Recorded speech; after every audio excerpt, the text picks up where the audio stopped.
جینا خاتون کم سن فرش پر بیٹھی تھی۔ ڈھلتی عمر نے اس کے ریشمی بالوں میں چاندی بھری تھی، مگر آج بھی اس کی آنکھوں میں امنگوں کے دیے روشن تھے۔ اس کی آنسوں سے چھلکتی آنکھوں میں 20 سال پہلے کا منظر گھوم گیا، جب وہ ریشمی گڑیا سی ہوا کرتی تھی۔ گاؤں کا ہر لڑکا اس کے حسن کا دیوانہ تھا، مگر وہ کہاں کسی کی پرواہ کرتی تھی۔ ہرنی جیسی چال اور گھنے لمبے بالوں کے ساتھ جب وہ لہراتی ہوئی گاؤں کی پگ ڈنڈی پر چلتی تو تعقب کرنے والی نگاہوں کے زاویے بدل جاتے، مگر اس کے انداز میں ایک بے نیازی تھی۔ اس کی نظر انتخاب گاؤں کے سب سے گبرو جوان بالے پر پڑی تھی، جو اپنی بہنوں کا ایک ہی بھائی تھا۔ نندوں کے جھرمٹ کے باوجود بھی اسے بالا سے شادی کرنا پڑی۔ گھاٹے کا سودا نہیں لگا تھا اسے۔ بالا بھی تو اتنا خوبصورت تھا کہ کوئی بھی لڑکی اس پر اپنا دل ہار دیتی۔ بالے کی نظروں میں بھی اگرچہ اس کے لیے پسندیدگی تھی، مگر یہ تو اسے شادی کی رات معلوم ہوا۔ وہ تو سچ مچ اس کا دیوانہ تھا۔ گھنٹوں اس کی رات تکتا رہتا تھا اور دل ہی دل میں دعا کرتا تھا کہ جینا ایک دن اس کی ہو جائے۔ خدا نے اس کی دعا قبول کی تھی اور آج وہ سجی سوری اس کے سامنے بیٹھی تھی۔ بالے کے تو انداز سے ہی وہلانا پن جھلکتا تھا۔ یہ بات واقعی گھر والوں سے چھپی نہ رہ سکی۔ سبھی ان کی جوڑی پر رشک کرتے تھے۔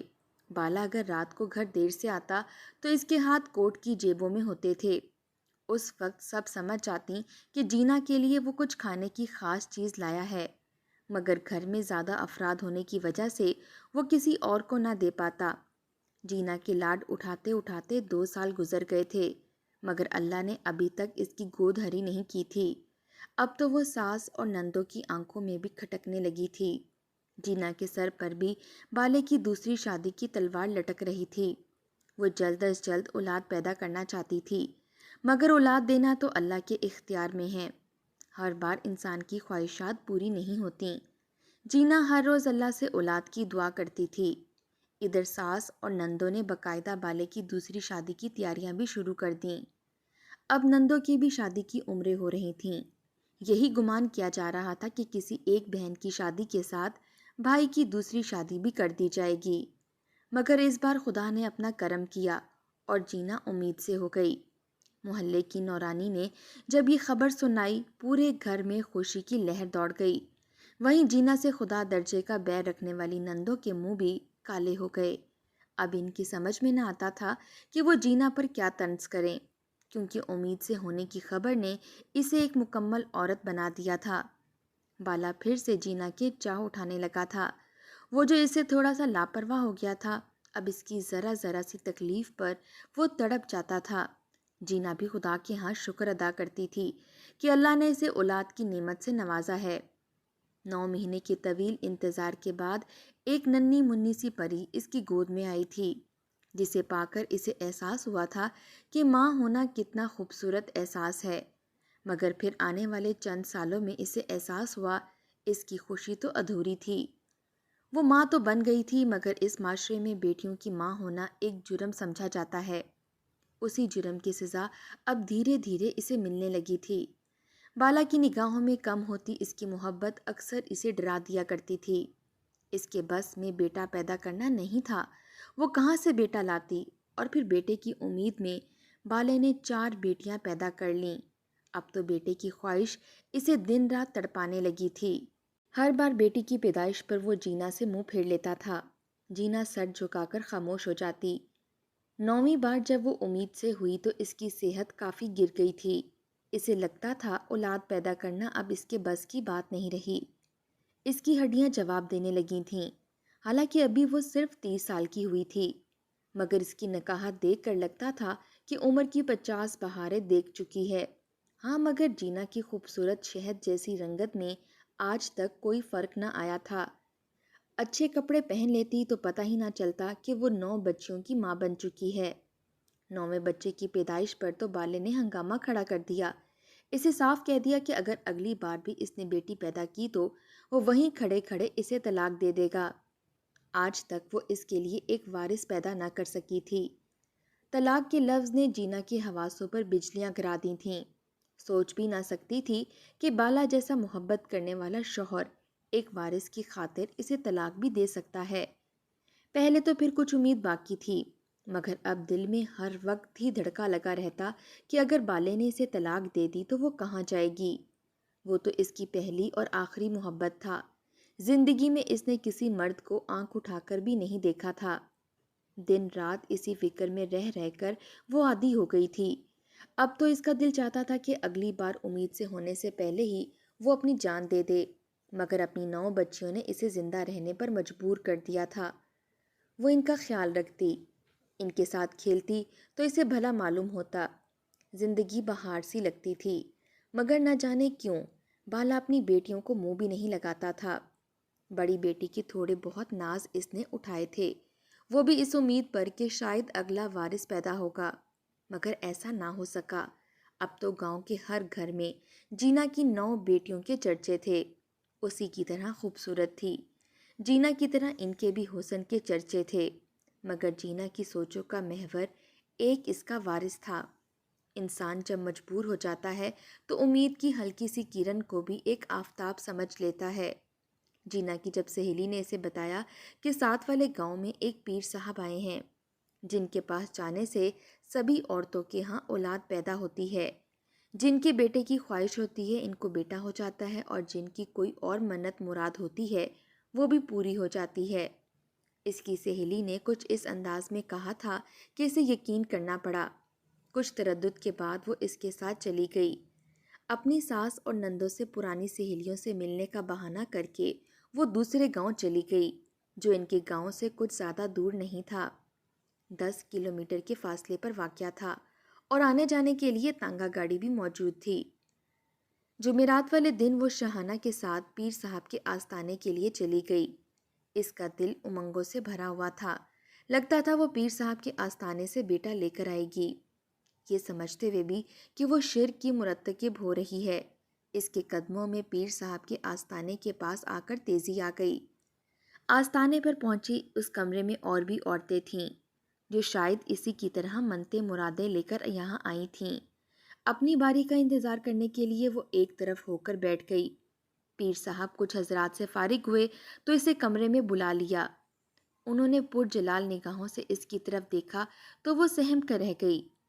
پیر صاحب نے سر سے پاؤں تک اسے دیکھا اور بولے، تجھے بیٹا چاہیے؟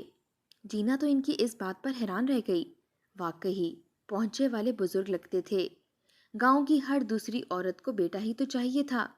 پیر صاحب کے تکے کم و بیش صحیح لگتے تھے۔ پھر پیر صاحب نے اسے اپنا ہاتھ آگے کرنے کا کہا۔ اس کی نفس پر ہاتھ لگا کر وہ بولے، تم پر تو کافی گہری کاٹ کی گئی ہے، اس کاٹ کو ختم کرنے کے لیے مجھے 3 عمل کرنا پڑیں گے، اس کے بعد تجھے بیٹا ہو جائے گا۔ پیر صاحب نے کہا تو جینا کی آنکھوں سے خوشی کے آنسو چھلک پڑے۔ کیا واقعی پیر صاحب؟ میں تو جی بڑی دکھیاری ہوں، میرے شوہر نے تو صاف کہہ دیا ہے کہ بیٹا نہ ہوا تو وہ مجھے طلاق دے دے گا۔ میں کہاں جاؤں گی پیر صاحب؟ میرے پاس تو رہنے کی کوئی جگہ بھی نہیں ہے۔ پیر صاحب زیر لب کچھ بڑبڑائے اور اگلی صبح اسے آنے کا کہہ دیا۔ ان کا عمل فجر کے بعد شروع ہونا تھا۔ جینا کو بھی اطمینان سا ہو گیا تھا۔ فجر کے وقت اگرچہ گھر سے نکلنا مشکل تھا، مگر گھر سے پانی لانے کی خاطر وہ یوں بھی باہر آتی تھی، سو کچھ خاص مسئلہ نہیں تھا۔ خیر، اگلی صبح وہ منہ اندھیرے ہی پیر صاحب کی طرف چلی گئی۔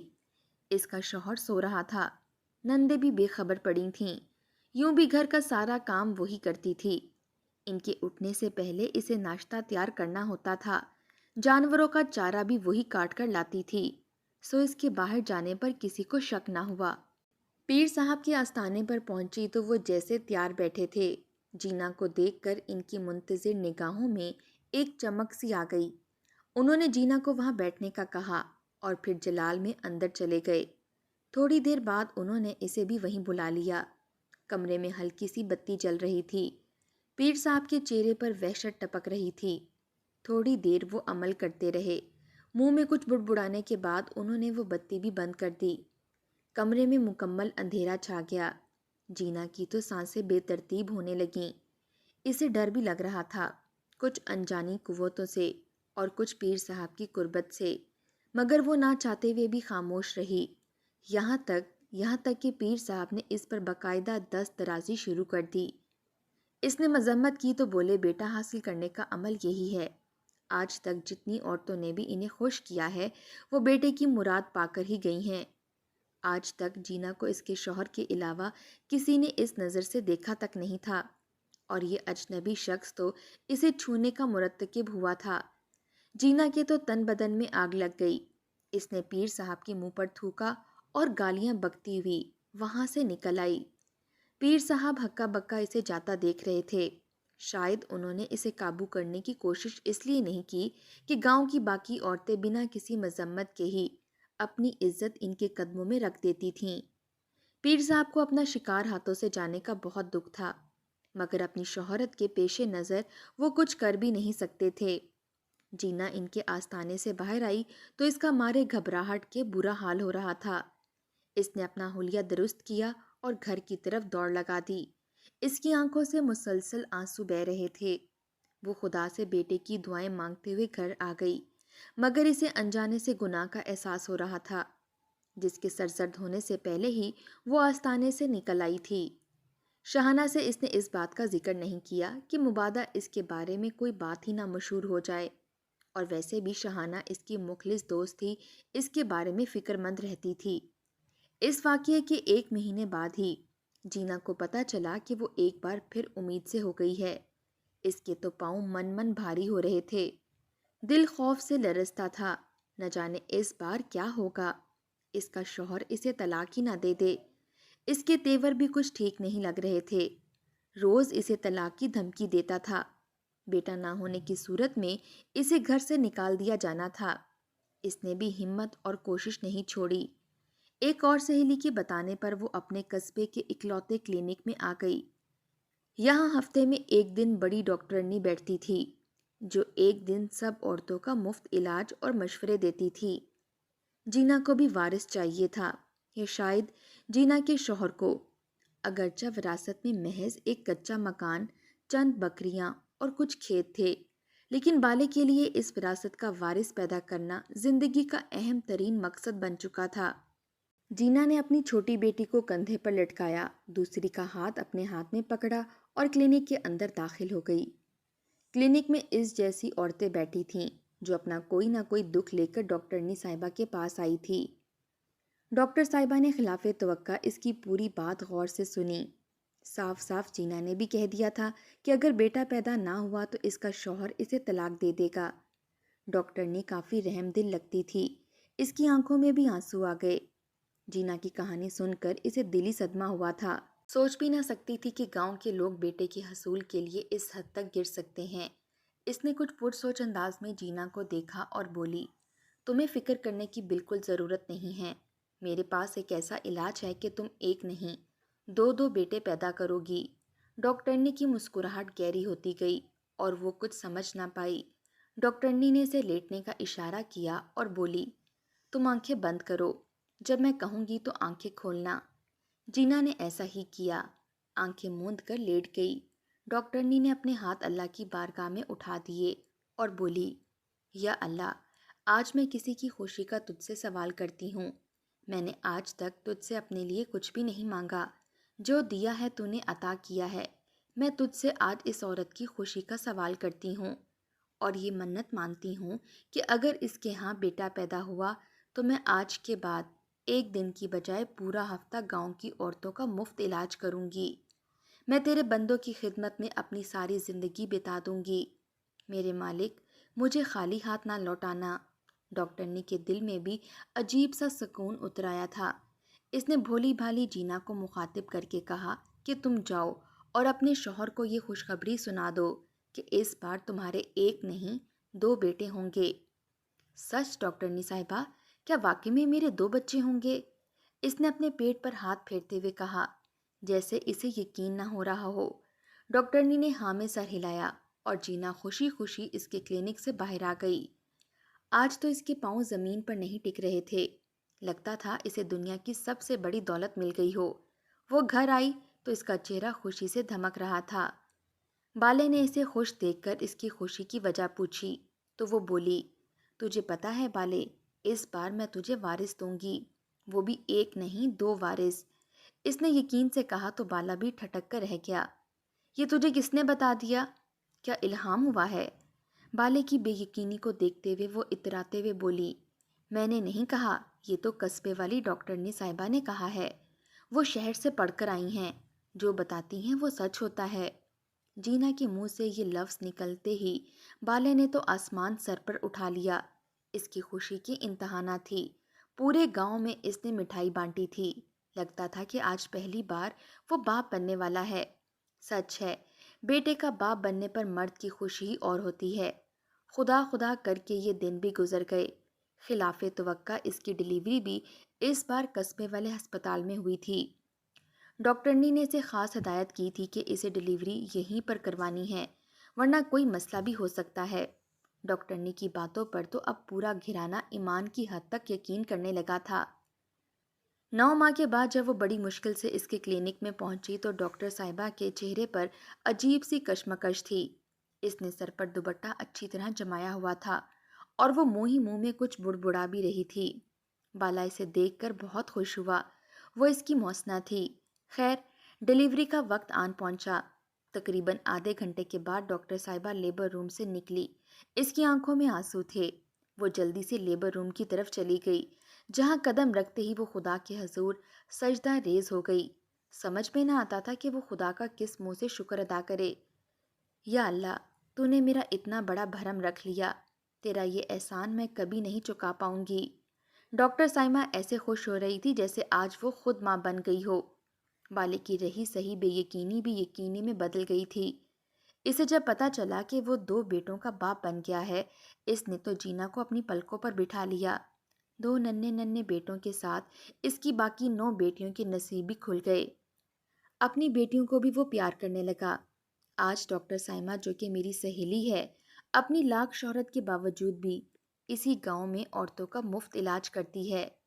میں اکثر اس سے پوچھتی رہتی تھی، سائمہ، تم اتنی قابل ہو کر آج بھی اس گاؤں میں بیٹھی ہو۔